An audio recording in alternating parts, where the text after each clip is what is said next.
नवरंगपुर कृषक संगठन प्रदीप भाई और साथी मान नेतृत्व में 12 दिन भुवनेश्वर आसिक आंदोलन करने को पड़ला।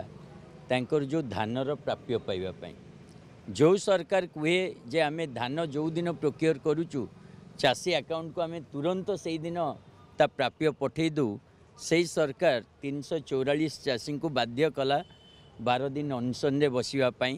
तापर आज चाषीर जो एमएसपी पैसाटा आसवा आरंभ होती धारणा प्रत्याहृत होची। किंतु ये आंदोलन आग को जारी रहिबो जो पर्यंत बोनस पैसा मिलनी। आमे समस्ते जानिचे भारतीय जनता पार्टी सरकार गोटे प्रचार धर्मी सरकार। ये प्रचार रे विश्वास करे काम रे नुह। आज निजे मुख्यमंत्री चाषी मानक पई बीजेपी सरकार बहुत किछि करितिबार प्रतिश्रुति देइचंती एवं भाषण भी दौरान।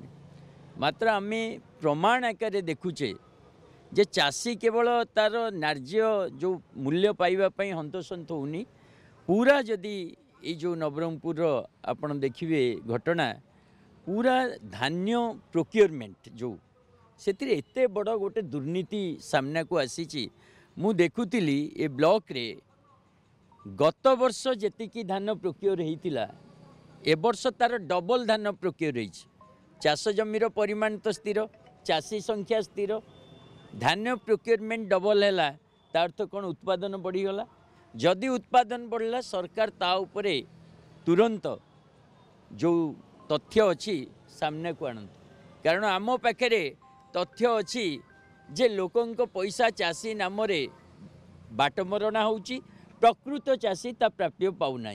तेणु बीजेपी सरकार चाषी ना रे जो हरिलुट व्यवस्था आरंभ करची तार आम विरोध करचु। चाषी संगठन ये जो मजबूत आंदोलन जो राज्य सरकार बाध्य होगी आज दबा आरंभ कर एमएसपी पैसा ताकू स्वागत करुचु। एवं आगामी दिन में चाषी संगठन तार बोनस पैसा जो आंदोलन करिवो सेथिरे भी आम आदमी पार्टी तरफ आम पूर्ण समर्थन देवु और आंदोलन सहित मजबूतिर सहित छिड़ा।